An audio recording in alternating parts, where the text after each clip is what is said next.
But gaining perspective also means appreciating different perspectives. You and I could be looking at the same thing, but you're looking at the Agam painting from that angle, and I'm looking from this angle. We see two different things. And therefore we need to be sensitive to the fact that everyone in front of us at the Seder has a different perspective. They have their own story.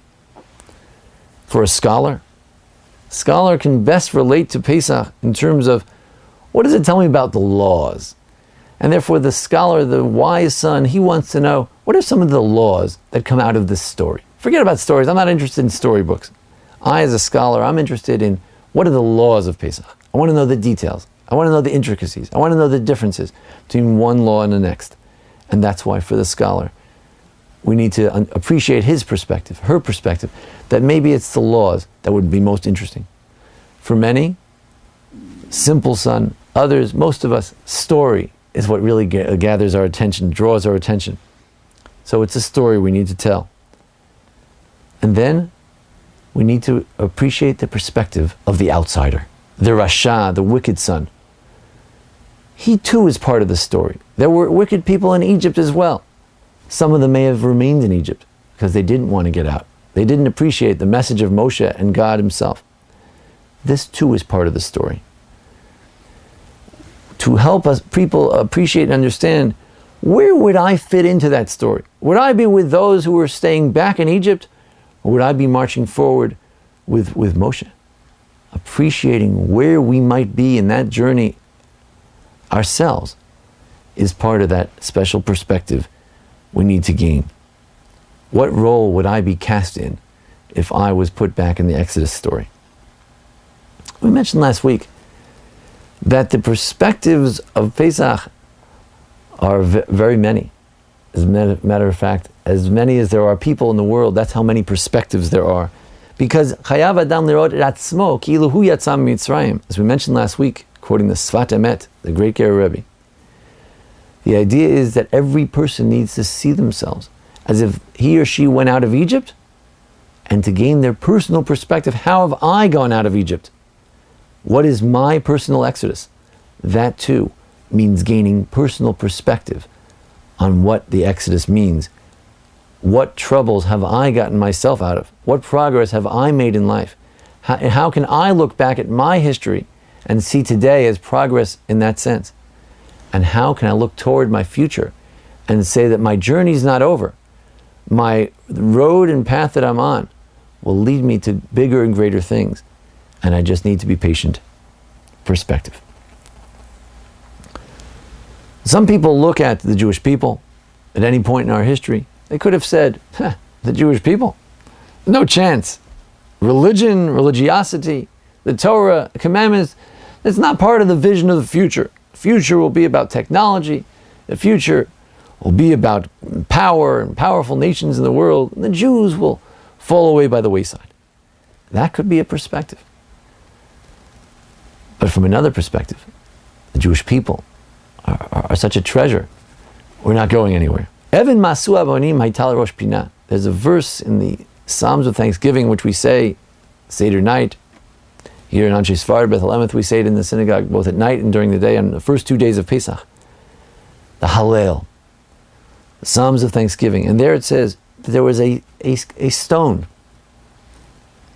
The builders looked at it and they said, Masu, disgusting. This stone is no good. We can't even polish it to be part of this building. But in the end, someone had a different perspective. Someone looked at that stone and said, you know what? This stone has potential. Let's polish it up. Let's put it in this part of the building. And in the end, Haytal Rosh Pinah, it became the cornerstone of the building. We as Jews have to look at ourselves and say, do we appreciate the Torah and Judaism and what it has to offer? Or is it Even Masu Avonim? Is it just that stone that, let's move on from there. We don't see any need for that stone. It's a new world out there. Maybe we don't need it. Our job is to see how that stone, that old and ancient Judaism in the tattered books, can be a Rosh Pinah, can be the cornerstone of my future. We mentioned last week that one of the things that happened in the Exodus was that Moshe turned to the burning bush and he looked at it. Vayar Hashem God saw, kisar lirot. He looked at that burning bush and he paused to look and think about it. That was the problem in Egypt. No one had time to think. When Moshe came to the Jews and he said, guess what? We're getting out of Egypt. I have great news for you. V'lo sham'u el Moshe. They didn't listen to Moshe. Why? Mikotze ruach. They had shortness of breath. They were ADD. They had no time to listen to what he was saying. Because to listen to some perspective on the future, this is something beyond the vision of a slave. A slave has no perspective. Give me the list of things I have to do today. That's all he wants to know. There's no tomorrow. There's no history. There's no family tree. Getting out of Egypt means getting out of our complacency, getting out of that place where there is no perspective, getting out of the place where there is no reflection. The rabbis say that it was Moshe Rabbeinu, Moses, our teacher, who reinstituted Shabbos for the Jewish people in Egypt. He actually made a deal with Paro that maybe we could have a little Shabbos. And then, according to the Midrash, Paro turns to the Jews when he sees that they're becoming rebellious, and he says, Al yishu b'divrei shakir. Let them not be upstarts and think that they have some future, they have some salvation that's going to come. In other words, no more Shabbos, no more time to turn to see, no more time for perspective gaining and gathering, no more time for reflection, no more time for dreams. Al yishu b'divrei shakir, Rashi says, the great commentary says, Al yegu v'dabru tamid b'divrei ruach. Let them not always be thinking. Let them not always be speaking about words that are wind, ideas, reflections. Pesach is a time to get out of that reality, out of that whirlwind that we sometimes live in, where there's no Shabbos, there's no Sunday, there's no Monday. There's just a whirlwind of activity and emails and calls and things to do and to-do lists and places we have to go and our children have to go. We're so busy that there's no time to gain perspective. That's the challenge of Pesach.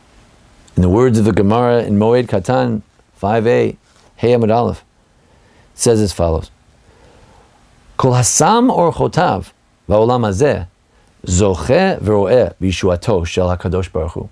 If a person calculates their steps in this world, then they'll merit to one day see and have enough perspective to actually see the divine presence. They'll be able to find God if they calculate their steps.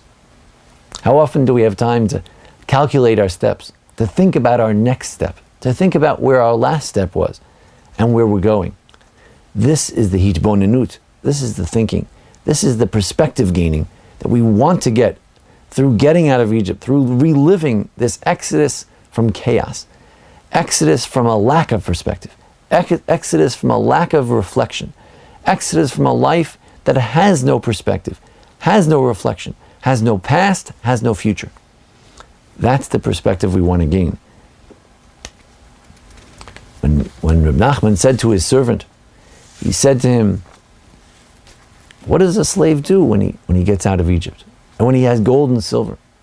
And the slave said, obviously, you thank the master and you get going. What about us? What do we have? And how often do we fail to say simple modim, a simple thanks on a daily basis?